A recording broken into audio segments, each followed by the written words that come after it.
Una breve introducción en la pizarra, de ahí vamos a proyectar en lo que corresponde al tema de líquidos. ¿Qué es lo que nos interesa? ¿Qué es la parte fundamental que pueden ir viendo? Eso lo vamos a ir remarcando a medida de que vamos dando el tema. Lo primero que sí, voy a hacer proyecciones de imágenes de diferentes lípidos, simplemente con la idea de que ustedes retengan en memoria las características básicas que hacen la diferenciación de los diferentes lípidos que pertenecen a una gran familia. Simplemente ese es el objetivo, por si encuentran bastantes imágenes y de repente usted tenga la duda de que en un examen se les vaya a preguntar, esta es la estructura del colesterol, esta es la estructura del triglicéridos, no. Pero saben bien que un perfil lipídico, ya lo han explicado sus compañeros, incluye colesterol, triglicéridos, HDL, LDL, LDL. Entonces, entendamos desde el punto de vista bioquímico qué viene a hacer eso, qué viene a constituirse un colesterol, qué viene a constituirse un triglicérido. Y partamos de lo siguiente desde la introducción. Las estructuras lipídicas son heterogéneas. Si ustedes se recuerdan, cuando nosotros hablamos de hidratos de carbono, habíamos definido que los hidratos de carbono eran polihidroxialdehídos o polihidroxicetonas. Y si extrapolamos a la clasificación de los hidratos de carbono, todos respondían a la misma estructura.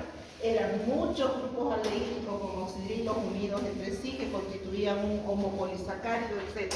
Entonces me está diciendo de que a diferencia de los hidratos de carbono, los lípidos son completamente diferentes. Si hablamos de un triglicérido es un glicerol esterificado con 3 ácidos grasos. Si hablamos de un colesterol tiene comunidad básica estructural, el ciclo pentano penhidrofenantreno. Si hablamos de un terpeno tiene comunidad básica estructural, el isopreno. Y el isopreno es 1, 2, 3, butadieno, que no tiene nada que ver una estructura con la otra. Entonces, hablar de lípidos es hablar de estructuras heterogéneas. ¿Qué es lo único que los hace? ¿Qué es lo que los lleva a ser característicos o que los clasifica como tal dentro de la categoría de lípidos? Esta gran característica o propiedad física que tienen de ser insolubles en solventes inorgánicos,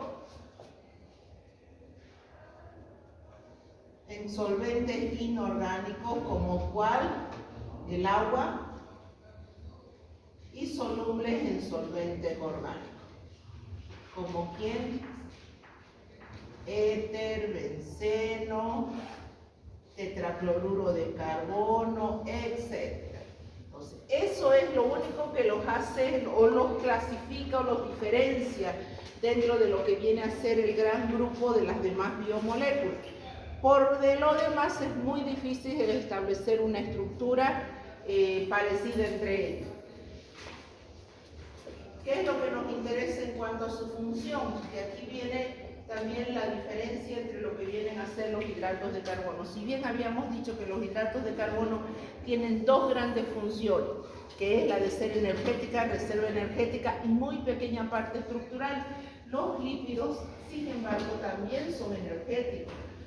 Por cada gramo de lípido que consumimos, aquí sí nos aportan 9 kilocalorías, el doble de lo que aportan los hidratos de carbono.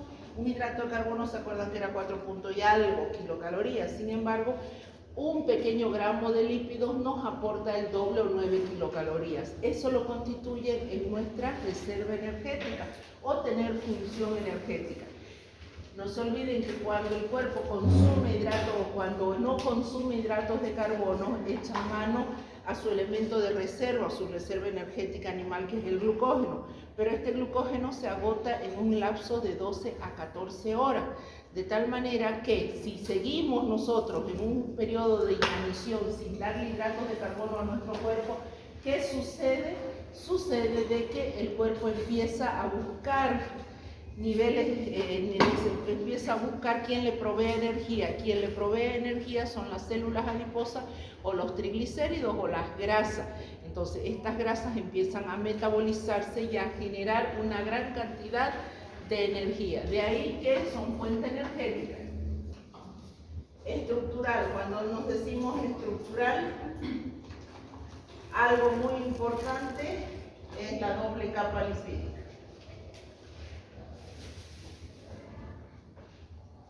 La doble capa lipídica constituye la famosa capa de fosfolípidos, cadenas constituida por ser cadenas apolares, o perdón dicho, anfipáticas, tienen una cabeza polar y un cuerpo apolar. Esas son la famosa doble capa lipídica, donde también encontramos la forma parte estructural en la palma de las manos, en la palma de los pies, recubriendo también órganos vitales, cuando hablamos de lo que vienen a ser esa pequeña grasa visceral que hablamos, esa pequeña grasa que recubre y protege nuestros órganos vitales, o cuando hablamos de esa grasita en la cual están suspendidos nuestros riñones, estamos hablando de este tipo de lípidos o estructuras lipídicas. Función biocatalizadora, o lo que en realidad es función ayudadora de la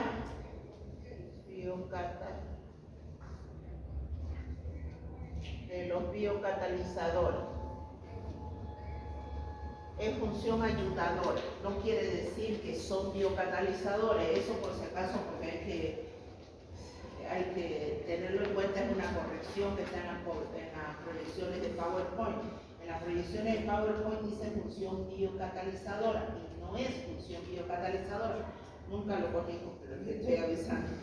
Es ayudadores de la actividad catalítica. Cuando me dicen ayudadores de la actividad catalítica, ¿a qué se refiere? Primero partamos que las enzimas hacen posible la vida sobre la Tierra. Las enzimas aumentan la velocidad de una reacción química. Es decir, yo tengo un proceso de digestión en realidad de 4 horas gracias a la gran cantidad de enzimas que existen en nuestro cuerpo. ¿Quién ayuda a las enzimas? Son los que se llaman coenzimas, que es lo que vamos a ver después. Estas coenzimas vienen derivados de vitaminas, y no se olviden que las vitaminas son hidrosolubles y liposolubles. Entonces, cuando hablamos de las liposolubles, estamos diciendo que estas vitaminas liposolubles se van a convertir en coenzimas, y las coenzimas van a ayudar o van a tener una participación activa con las enzimas. Gracias a sí se producen las vías metabólicas. Entonces, ¿qué sería de estas enzimas si no existieran las vitaminas liposolubles o no existieran las coenzimas? Y bueno, ahí tenemos 3 grandes funciones entre lo que viene a ser los lípidos. Ahora vamos a su clasificación. La clasificación, por favor, de memoria. La parte, siempre les decía, la parte de segundo parcial es bastante fácil, bastante corta. Si ustedes tienen la precaución de hacerse unos pequeños mapas o vienen a hacerse unos resúmenes. En la parte de lípidos, ¿qué es lo que les recomiendo para tener en cuenta un mejor estudio? Agárrense una hoja de papel bond, pongan los lípidos, su clasificación. Y aquí empiecen, por ejemplo, empiecen con los triglicéridos, que ahorita vamos a ver. O sea, triglicéridos, y pongan su ubicación y función. Listo, no es más, porque la clasificación la tenemos que aprender de memoria. Entonces, no es necesario para ustedes poner la estructura, ponerse a hacer la estructura, sino haga la clasificación. Dice lípidos simples, triglicéridos, cera. Después lípidos complejos, empiece glucolípidos, glucogolípidos, y cada uno de ellos ponga dónde se pueden ubicar estos y qué función tienen, porque así cuando usted se les pregunte en un examen, especifique las funciones de colesterol, prostaglandinas, terpenos, usted sepa que se está hablando, o se le coloque los siguientes lípidos corresponden a una clasificación de ubiquinona, ceras, fosfolípidos, usted sepa clasificar si son saponificables y insaponificables. Fácil. ¿Está bien? Bueno. Entonces veamos la clasificación.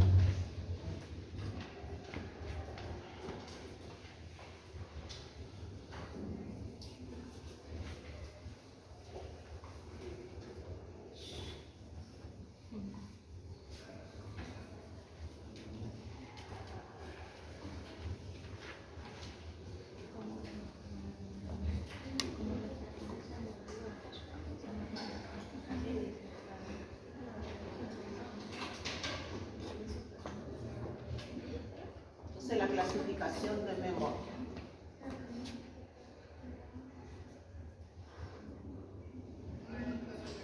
Los lípidos se clasifican en saponificables e insaponificables. Los saponificables son aquellos que son capaces de formar jabón. Estos lípidos saponificables son capaces de formar jabones porque tienen como parte de su estructura a los ácidos grasos. Contienen entonces como parte de su estructura los ácidos grasos. A su vez, estos lípidos saponificables se subdividen en dos: lípidos simples y lípidos complejos.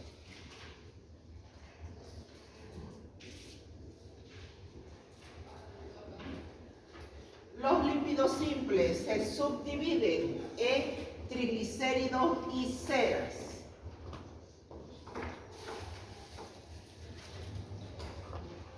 Se subdividen en triglicéridos y ceras.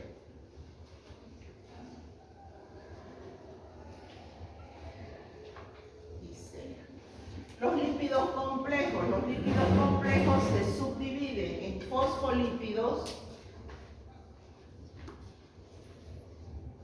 glucolípidos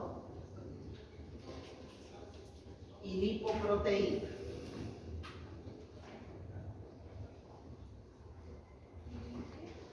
Dentro de los fosfolípidos, estos se subdividen en glicerofosfolípidos y esfingofosfolípidos. A su vez, los glicerofosfolípidos se vuelven a subdividir en los derivados del ácido fosfatídico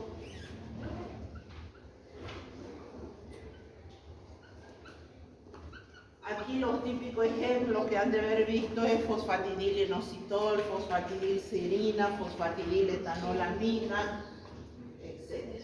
Lo vamos a poner. Fosfatidilinositol, fosfatidilcerina, etc. Y los cardiolipinas se subdividen en cardiolipina y plasmalona.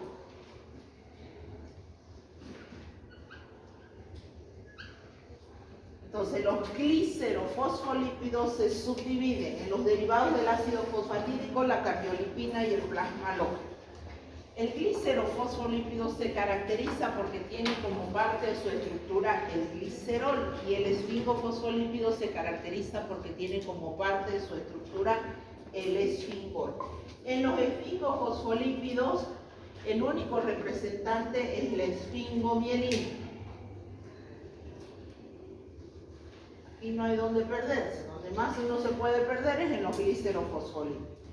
Los glucolípidos se subdividen en cerebrósidos y gangliósidos. Las lipoproteínas se subdividen en las de transporte. Aquí están las que ustedes han estado hablando: HDL, LDL, VLDL, etc. Y las de membrana. ¿Listo? Entonces repito. Los lípidos saponificables. Los lípidos se dividen en dos: saponificables e insaponificables. Los saponificables son aquellos que tienen como parte de su estructura de ácido graso. A su vez, estos ácidos grasos se subdividen en, los saponificables se subdividen en dos: lípidos simples y lípidos complejos. Los lípidos simples se subdividen se dividen en triglicéridos o acilgliceroles y ceras. Los lípidos complejos se subdividen en tres: fosfolípidos, glucolípidos y lipoproteínas. Los fosfolípidos se vuelven a subdividir en dos familias: los glicerofosfolípidos y los esfingofosfolípidos.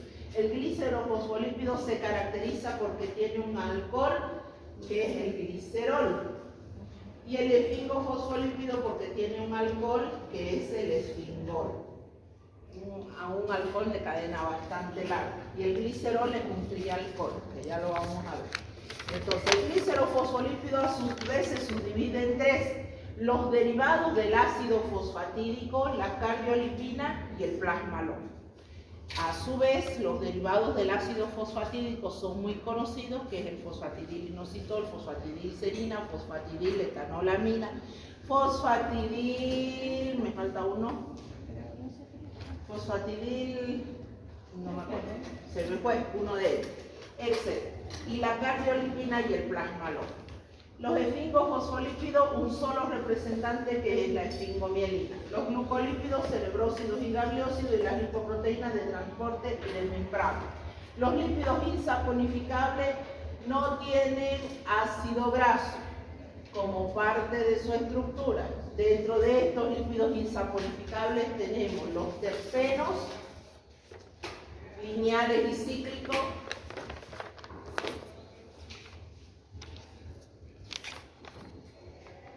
aquí tenemos los esteroides, típico representante del colesterol, con sus derivados que se obtienen a partir de él, y las prostaglandinas.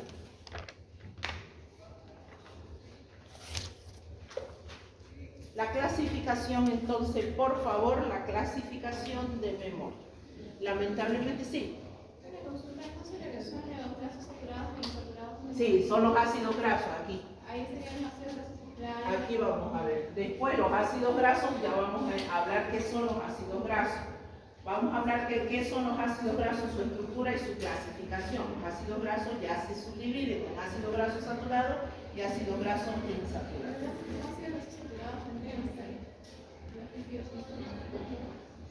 No, porque si nosotros hablamos de los triglicéridos tienen ácido graso saturado y ácido graso insaturado, no son saturados. Vamos a ver estructuras donde hay homotriglicéridos, donde los tres ácidos grasos son saturados, o hay heterotriglicéridos donde los ácidos grasos son saturados y son insaturados. Es decir, lípidos saponificables tienen ácidos grasos. Lípidos insaponificables no tienen ácidos grasos. Ahora, ¿qué son los ácidos grasos? Los ácidos grasos son largas cadenas hidrocarbonadas con una cabeza de ácido carboxílico. ¿Cómo se dividen estos? ¿Cómo se clasifican los ácidos grasos? Los ácidos grasos se clasifican en saturados e insaturados. ¿Está bien ahora? ¿Está bien? ¿Está clara la clasificación? Bueno, entonces empecemos, vamos a ver los ácidos grasos, ya que su compañera justamente nos estaba preguntando cuál es el que no entiende. El glucolípido se clasifica en dos tipos. Cerebrósidos y gangliósidos. Cerebrósidos y gangliósidos. Vamos, me avisa para que borre, para que proyectemos.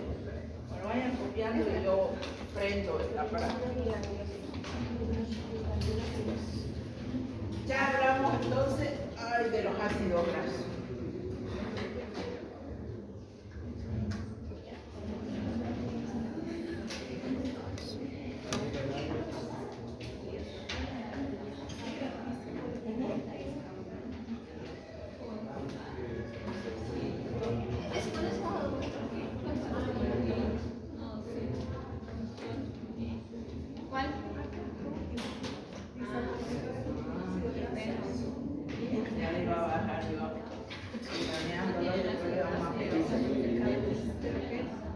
¿Qué no entienden lo que está en la pizarra escrito con esa letra hermosa?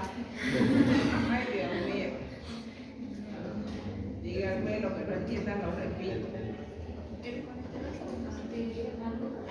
Los insaponificables se dividen en terpenos, que los terpenos son lineales y cíclicos, y los esteroides es el colesterol. Dentro del colesterol se obtiene ácidos biliares, hormonas sexuales masculinas y femeninas y vitamina D. Eso ya lo vamos a ver. ¿Hormonas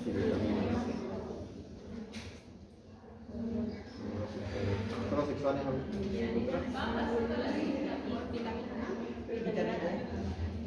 ¿Son hormonas sexuales, doctora? Hormonas sexuales masculinas y femeninas, vitamina D y ácido biliar. No diga entre todas las hormonas, son hormonas sexuales. Sí, son hormonas sexuales. Solo hormonas sexuales. No, todas las demás o las otras hormonas tienen origen proteico, son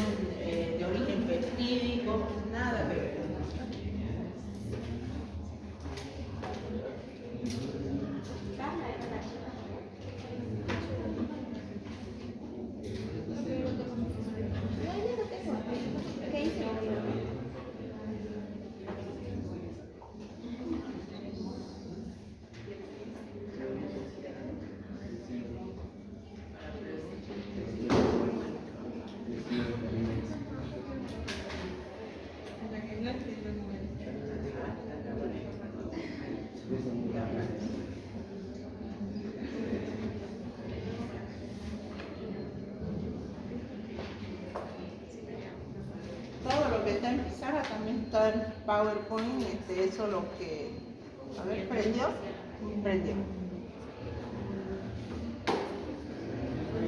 Se las proyecto para no perder tiempo en las estructuras, estarlas dibujando, que eso en realidad para ustedes es simplemente a nivel de información, porque las estructuras no se las van a aprender de memoria, pero no queda otra que mostrárselas.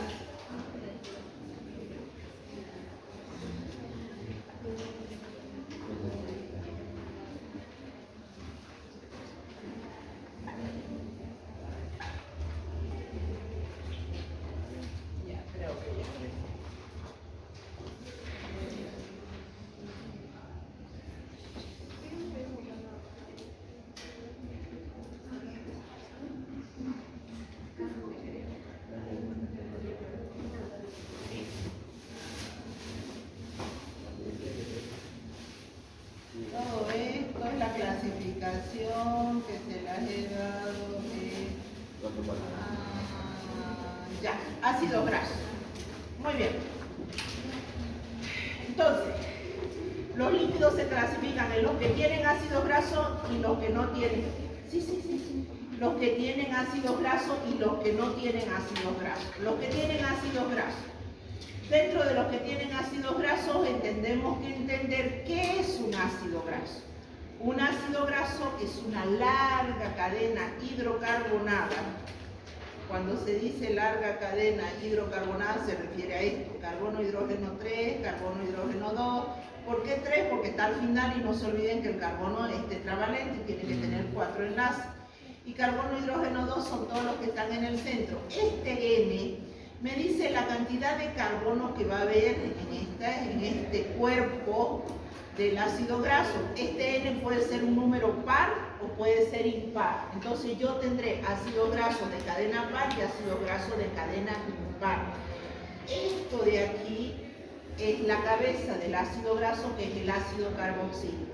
Entonces, una estructura que contiene una larga cadena hidrocarbonada y que contiene una cabeza polar de ácido carboxílico es un ácido graso. ¿Cómo se representa? ¿Cómo lo van a encontrar ustedes en su libro, en su bibliografía o en cualquier lectura donde aparezcan los ácidos grasos? Van a encontrar de esta forma, ven carbono, hidrógeno 2 porque están los enlaces necesarios. Aquí 2 enlaces, 3 y 4. Se completa la tetravalencia del carbono. Acá es 3 porque tiene un enlace, 4. Este es un ácido graso, en este caso el palmítico, que se caracteriza por tener alrededor de 15 átomos de carbono. También se lo puede representar de esta manera. Otra bibliografía lo representa solamente puntual, sin necesidad de ponerle carbono, hidrógeno, carbono, hidrógeno.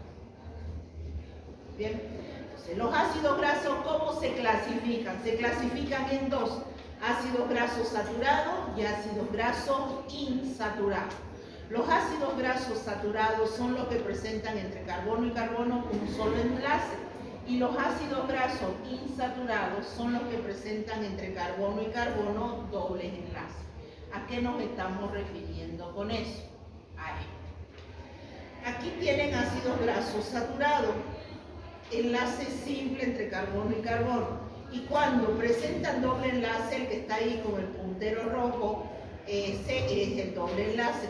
Todo ácido graso que presente doble enlace es un ácido graso insaturado. Todo ácido graso que presente un solo enlace es ácido graso saturado. ¿Cuál es la diferencia? La diferencia, aparte de la estructural, es que en el reino vegetal se encuentran los insaturados. Por ejemplo, aceite de oliva, aceite de girasol, aceite de maíz, aceite de sésamo, etc. Todos estos son ácidos grasos insaturados. Pero en el reino animal se encuentran los ácidos grasos saturados, que viene a ser manteca de res, manteca de chancho. De ahí que se dice que los ácidos grasos saturados se presentan en estado semisólido y los ácidos grasos insaturados se presentan en la naturaleza en estado líquido. Nadie va a la venta y pide 1 kilo de aceite de maíz, pide 1 litro de aceite de maíz, 1 litro de aceite de girasol, que es el que se utiliza para cocinar. Pero nadie va a la venta y pide 1 litro de manteca de res, sino pide 1 kilo de manteca de res, medio kilo de manteca de chancho. Entonces, semisólido y líquido. Ahora, el otro detalle a tener en cuenta es que la importancia de los ácidos grasos insaturados radica en que existen 3 ácidos grasos esenciales. ¿Qué quiere decir ácidos grasos esenciales? Esto es bueno que te cuente. Ácido graso esencial es lo que mi cuerpo no sintetiza y los tiene que adquirir a través de la alimentación. Vale decir,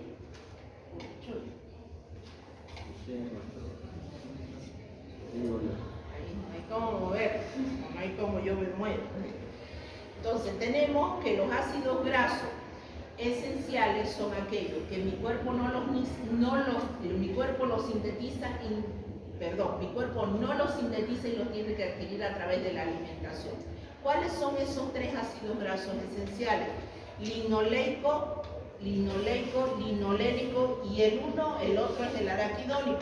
La bibliografía moderna al araquidónico le pone un asterisco porque les dice, no es esencial, es semiesencial, porque se puede obtener a través de un fosfolípido, uno que es derivado del ácido fosfatídico.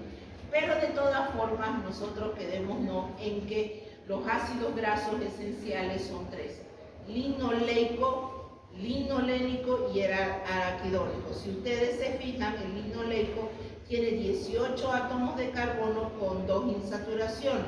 El linolénico tiene 18 átomos de carbono con 3 insaturaciones. Las insaturaciones están marcadas, o los dobles enlaces están marcados por un triángulo. 9 y 12 me dice que son las posiciones. Este otro triángulo me dice 9, 12 y 15 son las posiciones donde se encuentran los dobles enlaces. Ahí me está hablando de la insaturación. ¿Qué me conviene consumir? Ácidos grasos saturados, ácidos grasos insaturados, ácidos grasos insaturados. Porque ahí yo estoy garantizando de que van a llegar los ácidos grasos esenciales. De ahí también que se recomienda consumir, o la dieta mediterránea es rica en aceite de oliva.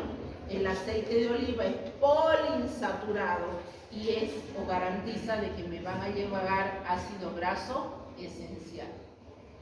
Bien, hasta ahí viene, está todo muy práctico, muy bonito. El tema es cuando llega la hora en realidad de consumir estos ácidos grasos, peor que nosotros somos de comida, más que todo de hidratos de carbono. Siempre les he dicho eso, nuestra comida nacional, nuestra comida regional es rica en hidratos de carbono. Comemos pescado en época de Semana Santa, a Dios y gracias, ¿no? Si es que no está caro el kilo de pescado. Entonces, consumimos dátiles, no consumimos frutos secos, no consumimos.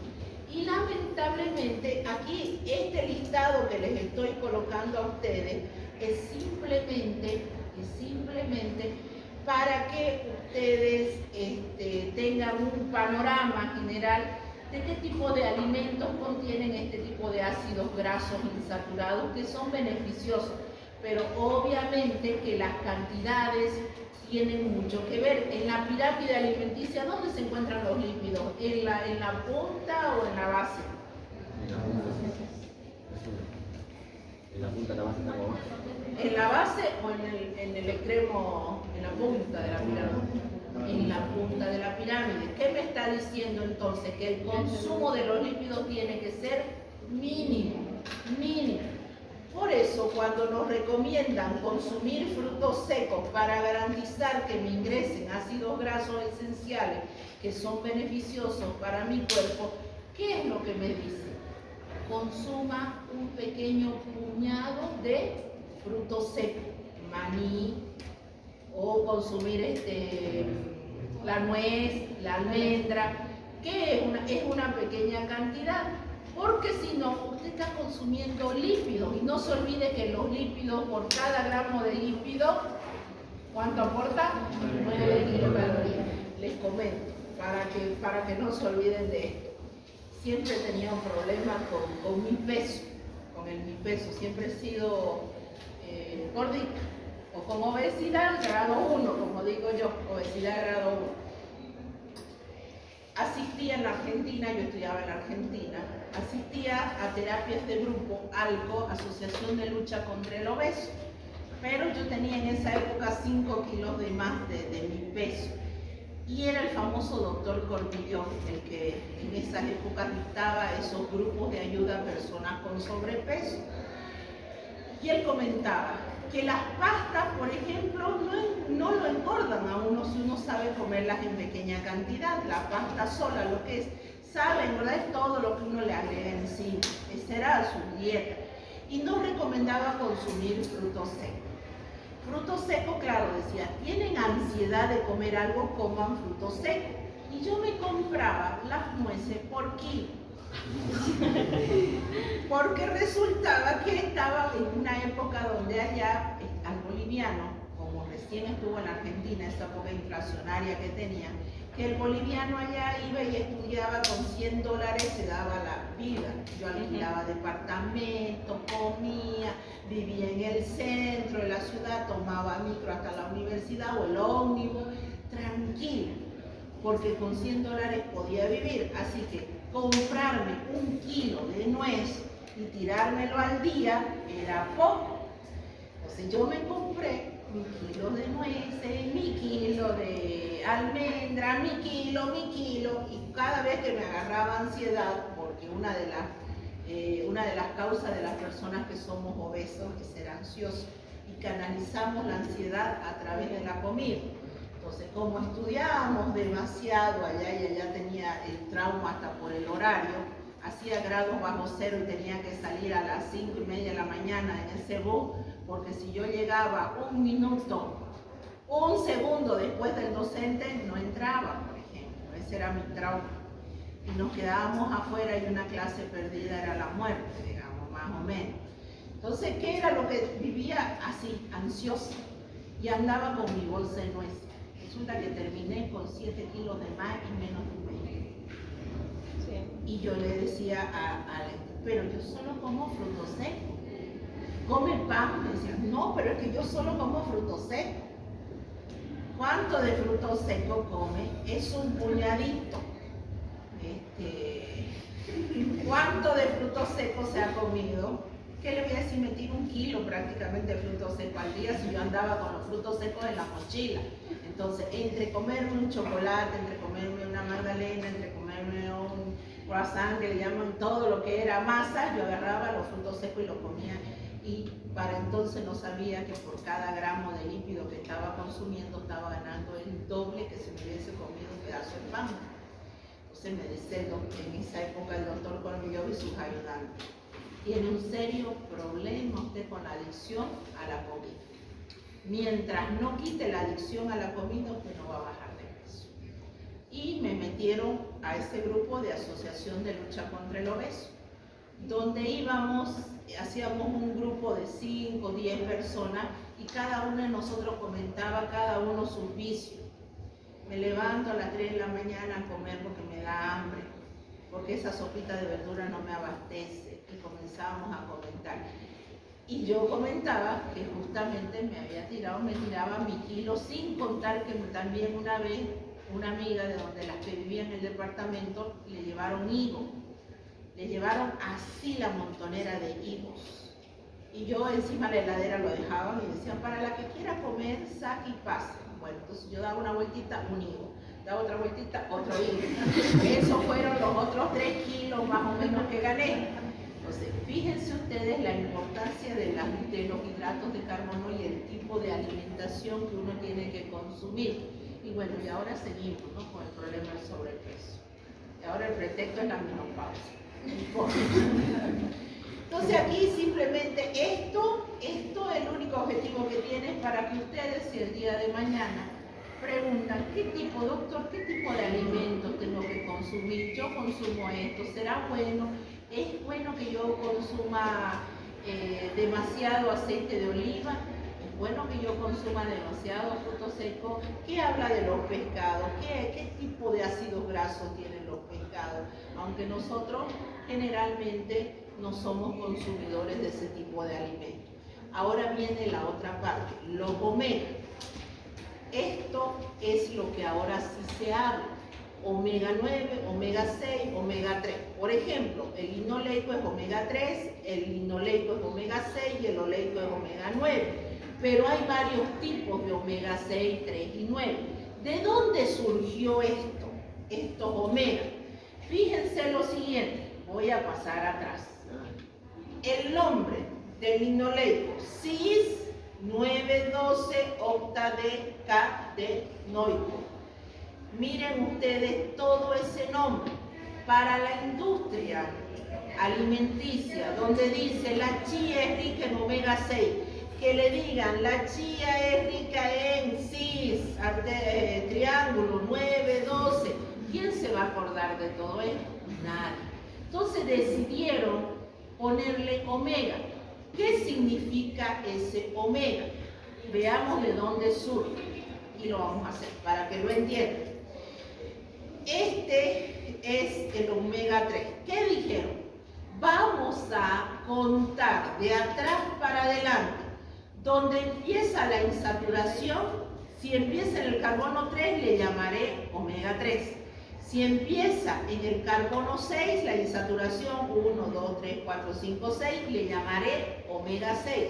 Si empieza en el carbono 9, que no está aquí, llamaré omega 9. Sin embargo, existen varios ácidos grasos que empiezan su insaturación en el carbono 3. Entonces vamos a ponerle las abreviaturas y de ahí yo tendré un omega 3 tipo alfa, que es el alfa-linoleico. Tendré un omega 3 con abreviatura EPA. Tendré un omega 3 con abreviatura DHA. Si ustedes se recuerdan, en la época de pandemia se hablaba justamente, consuma omega 3 rico en DHA, consuma omega 3 rico en los EPA. Fíjense que contengan este tipo de ácidos grasos. Esa era la época de pandemia. ¿De dónde vienen entonces estas abreviaturas de los diferentes ácidos grasos que tienen como jerga general el omega 3 porque su insaturación empieza en el carbono 3? Y en el omega 6 lo mismo. Este, por ejemplo, es LA y este es AA. Entonces, cuando vean ahora omega 3 y una abreviatura al lado, le está diciendo a qué ácido graso insaturado pertenece. ¿Está claro? Pero es más fácil cuando me dicen omega 3, omega 6, omega 9, a que tenga otro tipo de denominación. ¿Cuál fue la importancia de los omega 3 y 6? El omega 3 inhibe la agregación plaquetaria y vasodilatación. Por eso era que se consumía bastante en época de pandemia. Y el omega 6, sin embargo, produce agregación plaquetaria y vasoconstricción. Veamos entonces el hecho, la importancia de consumir el omega 3 y el omega 6. El omega 3, protector frente a riesgo cardiovascular, lo que mencionaban sus compañeras en las exposiciones. Beneficioso para personas hipertensas. De ahí que si tengo en casa un familiar que tiene problemas de hipertensión, para prevenir problemas cardiovasculares, que lo ideal sería que consumiéramos pescado, que si consumiéramos alimentos ricos en pescado, frutos secos, garantizaríamos que nos llegue el omega 3. Pero en nuestra dieta no somos consumidores de frutos secos ni de pescado.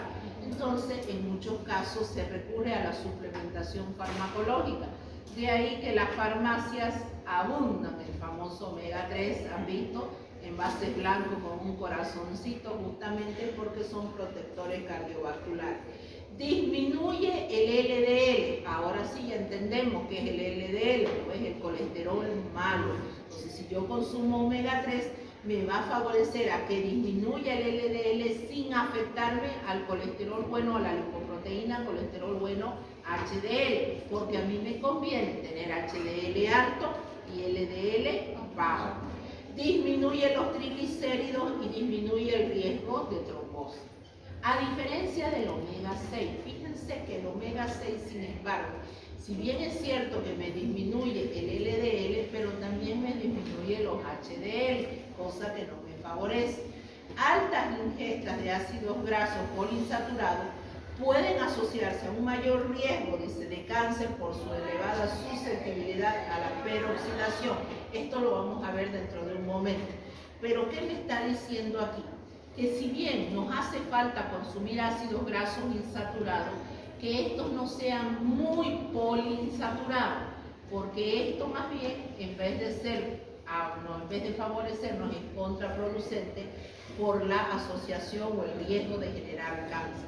Beneficioso para personas de presión baja, el omega 6, a diferencia del omega 3 para personas hipertensas. Entonces los ácidos grasos esenciales, habíamos dicho que son el linoleico y el linolénico y el araquidónico, siendo que el araquidónico es aquel semiesencial. ¿Qué son los ácidos grasos esenciales? Son aquellos necesarios para ciertas funciones que el organismo no los puede sintetizar y deben obtenerse a través de la dieta. Bien. Estos ácidos grasos esenciales me sirven, por ejemplo, para sintetizar prostaglandina, tromboxano, leucotrieno, que se obtienen del ácido araquidónico y tienen importantes procesos en la regulación y control de numerosos procesos celulares. Propiedades de los ácidos grasos. Muy bien, ya vimos qué son los ácidos grasos, cómo se clasifican, cómo se los nombran. Ahora veamos sus propiedades. Las propiedades pueden ser físicas y químicas. Las propiedades físicas son solubilidad, punto de fusión y ebullición elevado, isomería geométrica. Cuando me dicen de solubilidad, mientras más grande el ácido graso, mientras su cadena sea mayor su insolubilidad en solventes inorgánicos. Mientras más corta la cadena, mayor va a ser su solubilidad. Punto de fusión y ebullición elevado. Más larga la cadena o más pesado el ácido graso, mayor el punto de fusión y ebullición elevado. Y la isomería geométrica la vamos a ver que corresponde a cis y trans en este momento. Veamos las propiedades químicas. Las propiedades químicas son las que dependen de la cabeza y las que dependen del cuerpo. Las que dependen de la cabeza, carácter ácido, formación de sales, formación de ésteres. Las que dependen de la cadena carbonada, oxidación, hidrogenación, halogenación. Veamos la propiedad física. Este es un ácido graso saturado. Los ácidos grasos saturados no presentan isomería geométrica. Para que exista la isomería geométrica, yo necesito la presencia de una insaturación.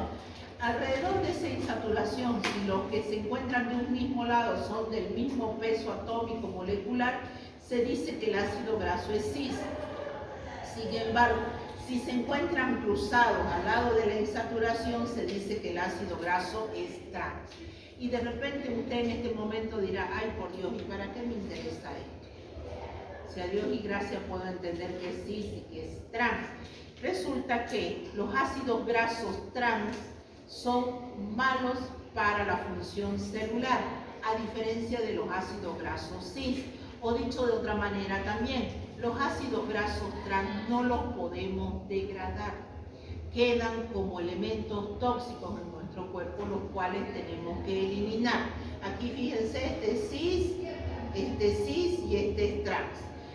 De tal forma que el impacto de los ácidos grasos trans en la salud. Si ustedes han visto las margarinas o varios productos lipídicos en el supermercado, si se toman la molestia de leer, algunos garantizan, le colocan, ¿no?, libre de ácidos grasos trans, o margarina libre de ácidos grasos trans. Ahora ya saben por qué el fabricante se encarga o se preocupa de colocar ese término, porque el hecho de que llegue a nuestro cuerpo estos famosos ácidos grasos trans afectan negativamente las funciones celulares y que su consumo constituye un riesgo para la salud y particularmente en el desarrollo de enfermedades cardiovasculares. Modifica negativamente ¿qué? El perfil lipídico, por lo cual tiene una fuerte incidencia en el aumento de riesgo de enfermedades cardiovasculares y de sus secuelas. Entonces, lo ideal es consumir ácidos grasos totalmente libres de los trans. Entonces, cuando vayan al supermercado ahora y vayan a comprar una margarina, fíjense que diga libre de ácidos grasos trans. Y ya vamos a ver el porqué también. Entonces, recomendaciones de la ingesta de los líquidos. Saturado un 10%, monoinsaturados un 18%, pero los poliinsaturados solo un 6 a 10%, preferentemente un 6%. No se olviden que los poliinsaturados son generadores de peróxido y los peróxidos pueden causar cáncer en nuestro cuerpo. Entonces veamos las propiedades físicas, las propiedades químicas que dependen de la cabeza. La formación de jabón. Los ácidos grasos forman jabones. ¿Alguien ha hecho jabón en su colegio? ¿Han hecho jabón? ¿No? Antiguamente, ¿cómo se hacían los jabones en un colegio? Agarraban una lata de leche Pil, de leche Clean, de esas latas vacías, y se colocaba manteca de res hasta la mitad, y se le iba agregando hidróxido de sodio, una solución de hidróxido de sodio. Y usted dice, ¿cuál es esa solución de hidróxido de sodio? No necesita ser bioquímico, químico, ni nada. Usted se va a la ferretería y dice, quiero hidróxido de sodio, y se lo venden. Venden en unas bolsitas como salen. ¿Para qué lo utilizan generalmente los plomeros? Para detrancar baños, para limpiar pisos muy sucios. La diferencia y el problema es que es cáustico, que si usted va a preparar para detrancar su baño hidróxido de sodio, no se le ocurra meter la mano en el balde, porque se va a no quemar, sino va a provocar que en su piel quede como un guante. Pierde la sensibilidad porque es cáustico y llega a los 15 días, 20 días y empieza a pelar su mano. Y no es el hígado, sino es que usted ha producido una ligera lesión en ese tejido debido a los productos cáusticos del hidróxido de sodio. Muy bien, bueno, sépanse que así se preparan todos los jabones. Todos los jabones le agregan hidróxido de sodio. De ahí el hecho que cuando yo me voy a comprar un jaboncito, pienso bien el costo y beneficio. Me compro un jabón de un boliviano. ¿Qué estoy haciendo? Le estoy echando hidróxido de sodio puro a mi piel. ¿Por qué? Porque ese fabricante abarató costo agregándole hidróxido de sodio a altas concentraciones y listo, formó el jabón, lo puso en un moldecito, sale corazoncito, sale estrellita, depende de dónde usted lo coloque, o solo en cuadradito, y usted tiene un jabón de muy mala calidad y bajo costo. Usted se lava la cara con ese jabón, se baña con ese jabón y termina con la piel tirante, seca. Por eso, el dermatólogo, cuando usted va a dermatología y con problemas de acné, lo primero que le dice, utilice un jabón de pH neutro. ¿Por qué? Porque sabe que los jabones se hacen con hidróxido de sodio y el hidróxido de sodio es una base. ¿Qué pH tiene el hidróxido? ¿Qué pH debería tener? Por arriba de 7. Si ustedes han visto la propaganda de una temporada del jabón Dove, sacaba un papel universal y lo colocaba en el jaboncito y decía, este jabón es alcalino, hasta que llegaba a su jabón de ellos, decía pH neutro. ¿Qué era lo que le estaba diciendo con esa propaganda del fabricante? Nosotros garantizamos neutralizar el hidróxido de sodio, además le agregamos crema humectante. ¿Para qué le agregan la crema humectante? Porque está fabricado con hidróxido de sodio y el hidróxido de sodio es cáustico. Todos los jabones, aquí no hay que, no, pero es que este jabón es de, no. Todos los jabones le echan hidróxido de sodio. Esa es la reacción que se llama de saponificación. El hidróxido de sodio ataca la cabeza del ácido graso, fíjense, y me forma una sal. Si este es del ácido mirístico, al venir el oxidrilo se lleva este protón y me forma una sal, miristato de sodio. Entonces, ¿qué es el jabón? Es una sal, producto de la acción del ácido de lípido saponificable con hidróxido de sodio. Quiere decir que yo puedo agarrar un aceite de maíz, un aceite de girasol, echarle hidróxido de sodio y tengo un jabón. Puedo agarrar una grasa de chancho, grasa de res, echarle hidróxido de sodio y tengo jabón. Pero no puedo agarrar colesterol y echarle hidróxido de sodio y formar jabón. Por ejemplo, La yema de huevo es rica en colesterol. Yo le agrego hidróxido de sodio, ¿formaré un jabón? No. ¿Por qué? Porque no tiene ácido graso. Y habíamos dicho que los lípidos que no tienen ácido graso son lípidos insaponificables. No forman jabón. Entonces, de ahora en más, ya saben el por qué el utilizar jabones de pH neutro. Peor si usted tiene acné en la cara. Peor si usted tiene lesiones en la piel, tiene que buscarse un jabón pues que no le dañe y no le provoque mayores heridas de las que ya tiene o lesiones de las que ya tiene. Bueno, ya aprendieron algo. Y la acción emulsionante de los jabones. Siempre me acuerdo, siempre que leo esto me acuerdo del doctor Virgilio Prieto. En la época que era de la pandemia, cuando él salía hablando, no sé si se acuerdan. ¿Lo conocen al doctor Virgilio? Bueno, él siempre salía en época de la pandemia y decía lo siguiente: no necesitan ir a comprarse jabones bacterianos, jabones caros. Basta lavarse las manos con jabón de pasta, jabón de lavar la ropa, ese jabón barato. Basta con, no hace falta que haga espuma para matar al virus. Y tenía razón.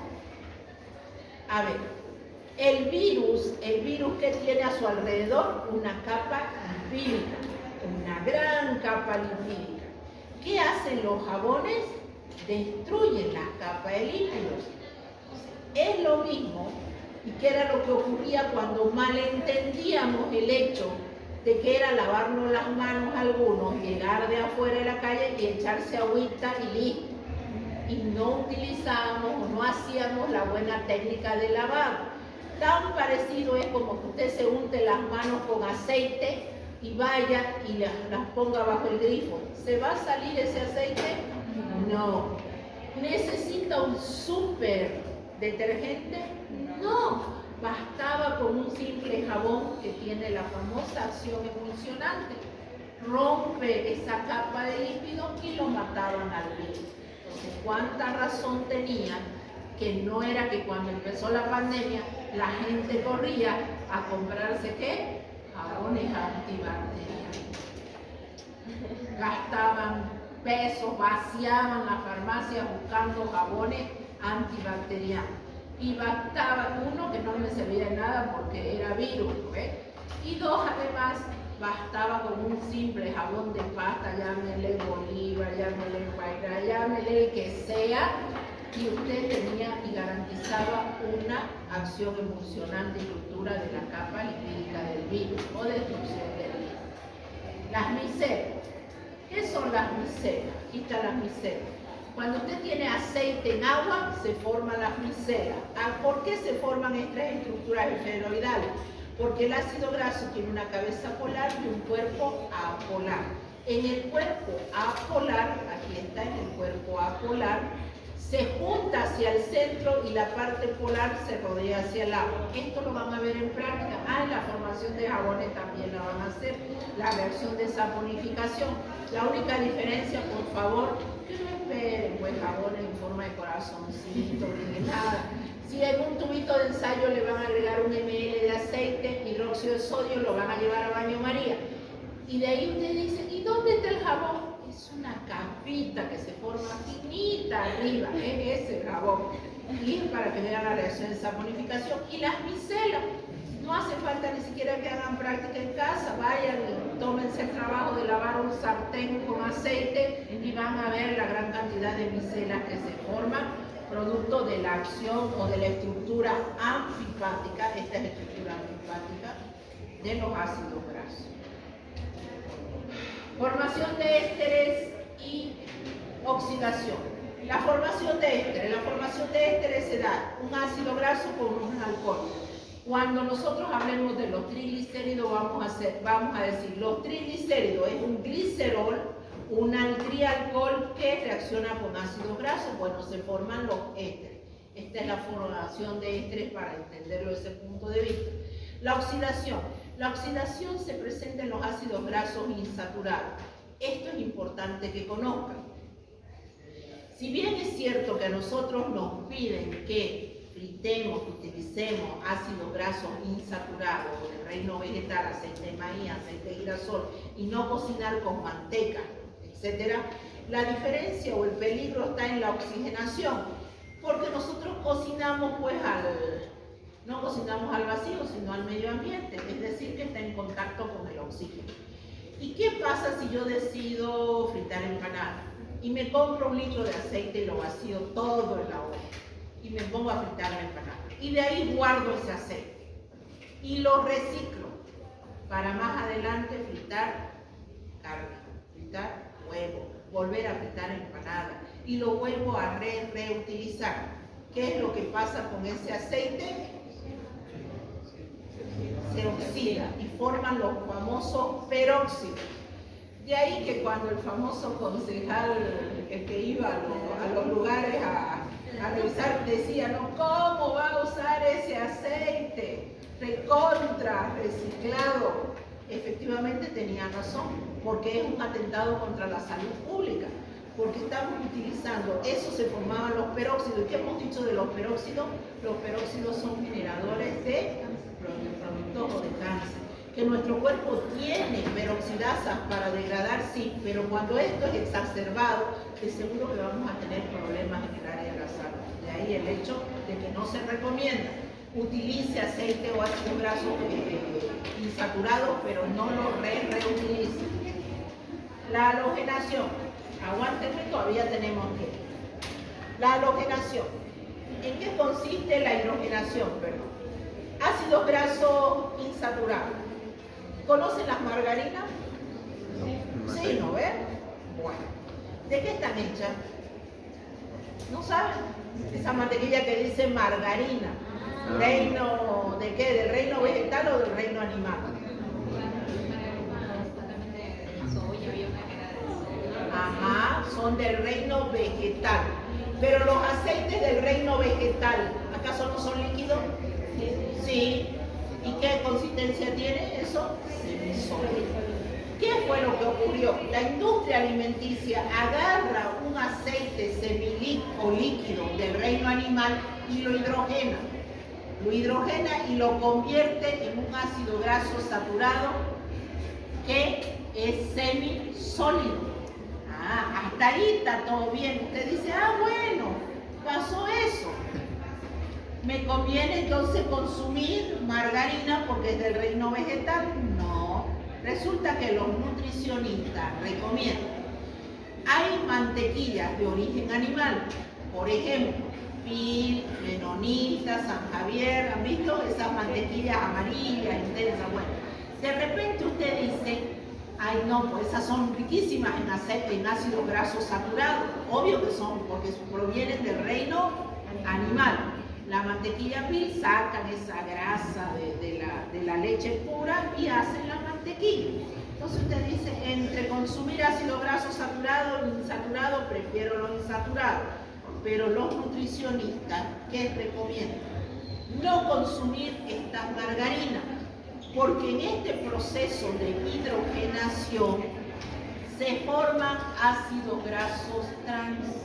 En este paso de los insaturados a saturados se forman muchos ácidos grasos trans. ¿Y qué hemos dicho? Que los ácidos grasos trans son malos para la salud. Además, se ha establecido subproductos muy parecidos al plástico. Dicen que en este proceso empiezan a aparecer productos químicos que tardan años en que nuestro cuerpo lo degrade. Sabemos que un plástico al medio ambiente para degradarse demora 100 años. Imagínense subproductos de eso dentro de nuestro cuerpo. Entonces, ¿qué es lo que dicen los nutricionistas? Usted ponga al medio ambiente una mantequilla de origen animal, una mantequilla de origen vegetal o estas margarinas. ¿Cuál es la que rápidamente los microorganismos hacen uso? Las del reino animal, la mantequilla Pil, la mantequilla. ¿Acaso esas no se tienen que conservar en heladera? Sí, porque usted las deja afuera y se fregan. ¿Cómo será que estas margarinas, muchas las traen de contrabando? de la frontera, antes la traían de la Argentina, ahora traen del Brasil, etc. Y como todo producto de contrabando se queda días en los caminos, ¿no ves? Recubiertos con lona, etc. Y así llega a los mercados, y en los mercados lo venden a precio gallina muerta, y usted está viendo 3 margarinas por el precio de una. Y usted dice, llevo esta. Y están expuestas al sol, ahí asoleándose días de día, y se echan a perder. Sí, doctor, ¿vamos a clase? Sí.